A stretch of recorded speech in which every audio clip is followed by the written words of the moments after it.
જિલ્લામાં આવેલ જળ અને સ્વચ્છતા એકમની કચેરીમાં આઉટસોર્સિસ તરીકે કામ કરતા આસિસ્ટન્ટ એકાઉન્ટન્ટે સરકારના પૈસાની છેતરપિંડી કરવાનો કિસ્સો સામે આવ્યો। છોટાઉદેપુર જિલ્લો જાણે કૌભાંડીઓનો હબ બની ગયો હોય તેમ લાગી રહ્યું છે।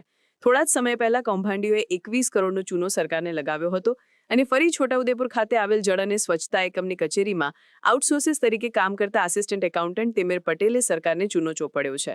તિમિર પટેલ છોટાઉદેપુર ખાતે આવેલ જળ અને સ્વચ્છતા એકમની કચેરીમાં આસિસ્ટન્ટ તરીકે કામ કરતો હતો।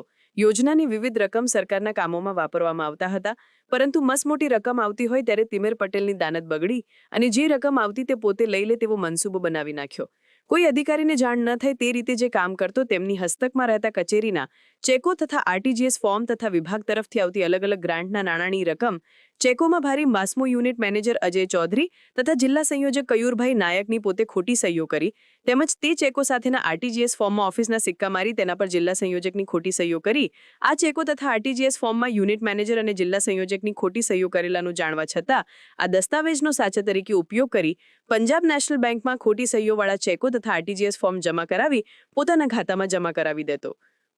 આ બાબતની જાણ મોડે થતાં વાસ્મો યુનિટના સહકારીએ છોટાઉદેપુર પોલીસ સ્ટેશનમાં ફરિયાદ કરી।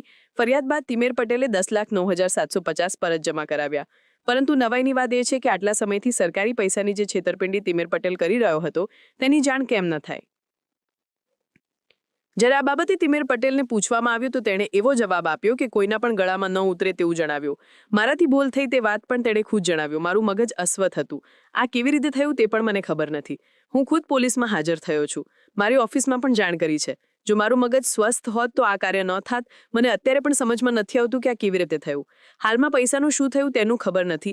તેના ખાતામાં હાલ પૈસા નથી। એ પૈસા ક્યાં ગયા તે પણ ખબર નથી તેવું તેનું કહેવું છે। જો કે દિવાળીના સમયે કચેરીના બીજા કર્મચારીઓના પગાર પણ થઈ શક્યા ન હતા તે વખત પણ સર્વર ડાઉન હોવાનું તિમિર પટેલનું બહાનું હતું। હવે વિચારો કે આ વ્યક્તિ એક બાજુ મારું મગજ કામ નહોતું કરતું તો પછી સર્વર ડાઉનનું બહાનું બતાવવું શાતિર મગજ ન કહેવાય।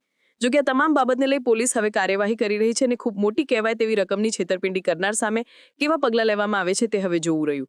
વારંવાર થતા છેતરપિંડીના બનાવોને લઈ છોટાઉદેપુર જિલ્લાના કૌભાંડીઓ સામે કડકમાં કડક પગલાં ભરાય તેવી લોકમાંગ ઉઠી છે।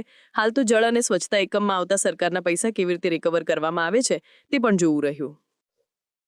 છોટાઉદેપુર જિલ્લા જળ અને સ્વચ્છતા એકમની કચેરી ના યુનિટ મેનેજર શ્રી અજયભાઈ નગીનભાઈ ચૌધરી નાઓએ તારીખ 18/11/2025 ફરિયાદ આપેલ કે તેમની કચેરીમાં એકાઉન્ટન્ટ આઉટસોર્સિંગના કર્મચારી તરીકે ફરજ બજાવતા તિમિરભાઈ હસમુખભાઈ પટેલ નાઓએ અલગ અલગ ચેકોમાં 1,41,06,820 જેટલી રકમના ચેકોમાં ખોટી સહીઓ કરી એચડીએફસી બોડેલી ખાતેના તેમના પર્સનલ એકાઉન્ટમાં રકમ જમા કરાવેલ છે, જેની તપાસ હાલ ચાલુ છે।